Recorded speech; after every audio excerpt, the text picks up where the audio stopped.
Banerjee helicopter চড়ে 12টার সময় সভা করতে যাচ্ছেন, হ্যাঙ্গার লাগিয়ে, সেখানে 2000 লোক হচ্ছে। তাই এগুলো করে বাজার গরম করা, প্রাসঙ্গিক থাকা। আপনারা যে প্রশ্ন করেছেন এই সুযোগটা পেতেন না দিল্লিতে ড্রামা না করলে।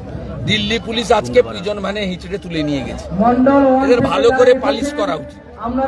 মমতা ব্যানার্জি এগেইনস্টে এমসিসি ভায়োলেন্ট করবার জন্য নির্বাচন কমিশন খতিয়ে দেখছে পুরো বিষয়টাকে, এটাকে কি বলবো?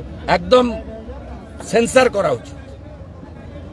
যে ভাষায় সাংবিধানিক বডিগুলোকে অ্যাটাক করছে, যে ভাষায়, আমি তো ছেড়ে দিলাম প্রধানমন্ত্রী বা অন্যদের বিরোধীদের সম্পর্কে, যে ভাষায় NIA, ED, central reserve force তাদের উপর ডিপেন্ড করে, যে সিএপিএফ এর উপর ডিপেন্ড করে পৃথিবীর সর্ববৃহৎ গণতান্ত্রিক উৎসব হতে চলেছে, সেই CAPF, central arm police force, BSF, CRPF, আপনার সিআইএসএফ এটসেট্রাকে যেভাবে উনি অ্যাটাক করছেন, ইসিআইকে যেভাবে ধমকাচ্ছেন, তাতে উনাকে সেন্সার করা দরকার।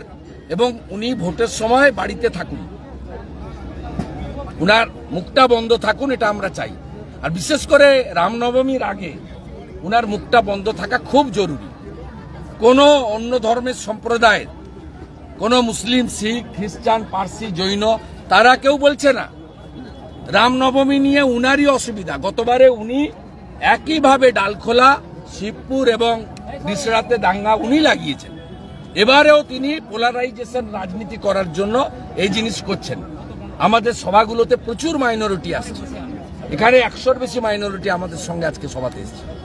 তাই পোলারাইজেশন করতে চাইছেন। আমি সমস্ত ধর্মের মানুষকেও বলবো, মমতা ব্যানার্জির পাতা ফাঁদে পা দেবেন না, পাতা ফাঁদে পা দেবেন না। আমাদের স্বামী বিবেকানন্দ শিখিয়েছেন নিজ ধর্মের প্রতি আস্থাশীল, অপর ধর্মের প্রতি শ্রদ্ধাশীল থাকা। এই নীতিতে বিজেপি বিশ্বাস করে। তাই মোদিজির স্লোগান সবকা সাথ, সবকা বিকাশ, সবকা বিশ্বাস, সবকা প্রয়াস।